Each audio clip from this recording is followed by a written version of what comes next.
Some regular viewers might have noticed this diving gear hanging in the shed. You see, I've been a keen diver for over 40 years now, and I have no plans to stop anytime soon. In this episode, we'll be leaving the shed and travelling a long way.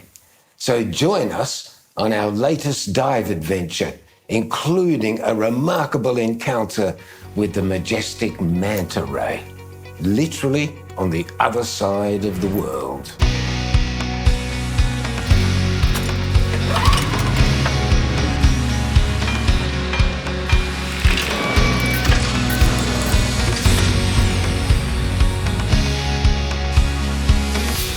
Thanks for coming back to Gary's in the Shed, and welcome to Raja Ampat. We're here after 4 flights and 2 full days of travel to the world's most remote diving place. We're right on the equator here at the eastern end of the Indonesian archipelago. Now, this is how remote we are in this place. The nearest city is not Jakarta, the capital of Indonesia. That's a long way to the west of here. The nearest city is 1,300 kilometres due south to the city of Darwin in northern Australia. This Raja Ampat region covers about 70,000 square kilometres, with hundreds of tropical islands, each surrounded by beautiful coral reefs, with just about every known coral there is, and 1,700 species of fish. You'll be meeting some of them later in this episode. I think you're going to like this. For divers like me, this is paradise. We've come here with 12 very good friends aboard the classic South Pacific schooner Mutiara Laut. That means the pearl of the sea. I love these traditional wooden boats.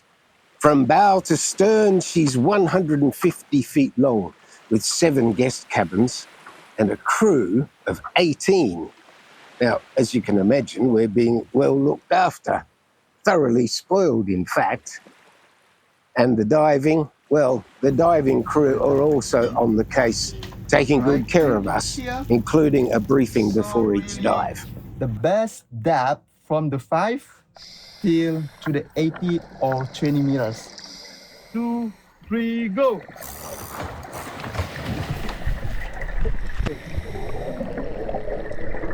Okay. There is a fantastic diversity of fish here, and it's also famous for its vast expanses of hard and soft corals.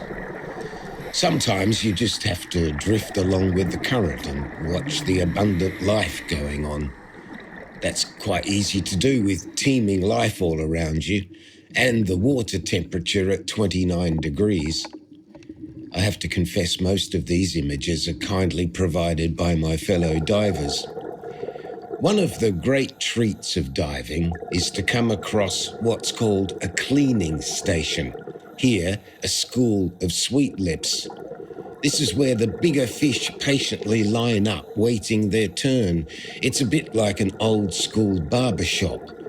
Tiny, cleaner fish called blue wrasse, with that distinctive blue stripe, swim through the fish's mouth and gills, eating away dead skin and parasites. I could watch this all day.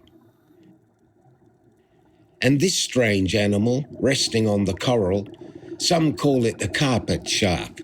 Actually, its real name is a wobbegong. Then one day, we were hooked onto a reef in a very strong current, and we came face to face with my personal favourite, the beautiful manta ray. We were surrounded by them, flying over our heads, the largest with a wingspan of about 3 meters. This clip shows perfectly the playfulness of these creatures dancing in the current and putting on a real show. One came so close he gave Francesco's camera a friendly slap. You'll notice the many fish that keep the manta ray company. This is a classic example of symbiosis. The fish, like before, are cleaning their host, eating the bacteria from the manta's skin. Now, it's not just the big creatures that captivate divers. Some spend their time studying tiny things, most of which my aging eyes can barely even see. Things like the glass shrimp, the fascinating nudibranchs in hundreds of varieties and spectacular colour. And these are Christmas tree worms. They pop their heads out of the coral to feed. Then there's the hairy shrimp, and then the wonderful pygmy seahorse, less than 1 centimetre tall. How cute is that? You have to be committed to do macro photography underwater. Something you need to know about experienced divers. Everyone I've ever met is a keen environmentalist and passionate about the oceans. I'm happy to report the reefs here in Raja Ampat are in pretty good shape. The single biggest problem here is common to every ocean site, and that is the growing tides of plastic. Now, it wasn't everywhere here, but at places close to towns and villages, plastic pollution in the ocean and on the beaches was obvious. And a big part of the problem is international. It comes from rich countries, including Europe, shipping their plastic waste to poorer countries, making it somebody else's problem. The UK, for example, sends 20% of its plastic waste to Indonesia and Malaysia, labelled, would you believe it, as raw materials. Some people call this waste imperialism. I get it. Now, beyond the obvious moral question, there are serious doubts about the poorer countries having the infrastructure or the technology to handle all that waste, or indeed the enforcement to control it. It's difficult to find reliable data on all this, but the United Nations believes 23 million tonnes of plastic are dumped every year into rivers, lakes, and oceans. Think of that as 2,000 garbage trucks every day. And at the current rate, by 2050, they say the plastic in the ocean will outweigh the fish. Now, I have serious doubts about that claim, but it's always a good conversation starter on an important subject. Obviously, there are lots of reasons why plastic is bad for the oceans, but bear with me and picture this. When a turtle sees a plastic bag floating in the water, it doesn't see a plastic bag, it sees a jellyfish, one of the turtle's favourite foods. And of course, that meal will turn out to be fatal. We all love the sea turtles, and my wife Angelica, although not a diver, loves to swim with them whenever she can. The other day, I was following this one in about 14 metres of water as it was heading towards my dive partner Vivian, totally unaware she was about to have a visitor. I thought the turtle was going to sail on well above Vivian, but nope. At the last minute, the turtle dived straight at her for a friendly tap on the bum. No big deal. The turtle, totally unfazed, just happily continued on her way. Of course, we all worry about the plastic's threats to the turtles. But now there are signs somebody is at least doing something about it.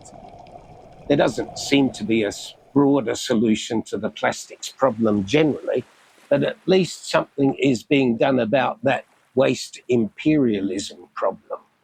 The European Union has now enacted laws stopping the export of plastic waste to non-OECD countries, obviously targeting Southeast Asian countries like this one. And the law kicks in this November 2026. It's a start, at least. It's not all bad news here. We went ashore sometimes, and this is Mios Kon Island in the north of Raja Ampat. The island is famous for its huge colony of bats. Here we found pristine water and clean sand, maybe protected by the luck of the tides, or maybe the local people taking care. Either way, this is just idyllic. Unfortunately, more exception than the rule. The plastics problem is also intense in the Maldives, a place way up north in the Indian Ocean, a place where I learnt to dive 42 years ago. There, very early in the morning, clean-up crews collect many bags of plastic before the guests get to see the mess on the beach. We love the Maldives, especially by boat, and this same group of friends went on a Maldives dive safari a few years ago, and one night we were all gathered at the stern of our boat for cocktails when we were blessed with an unexpected visitor, a 9-meter-long whale shark.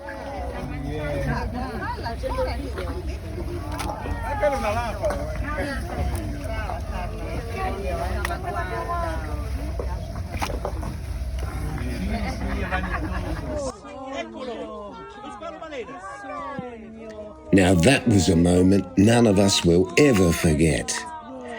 The whale shark stayed around for a good 10 minutes and then quietly went on his way. It's so good to know these big guys are still around. Meanwhile, back at Raja Ampat, time for some more diving.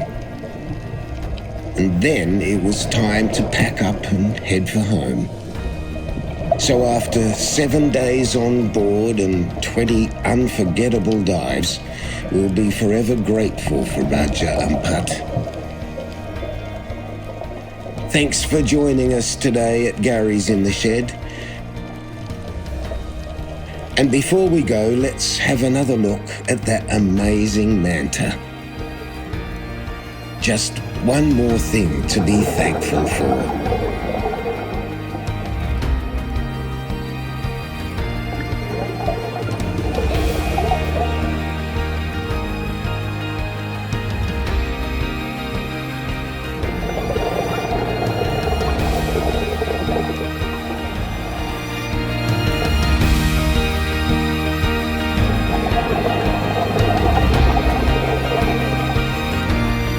If you'd like to help me at Gary's in the Shed, please click the like and subscribe buttons below. Now, I'll never ask for money, but some free feedback would be good. So while you're down there, please leave a comment.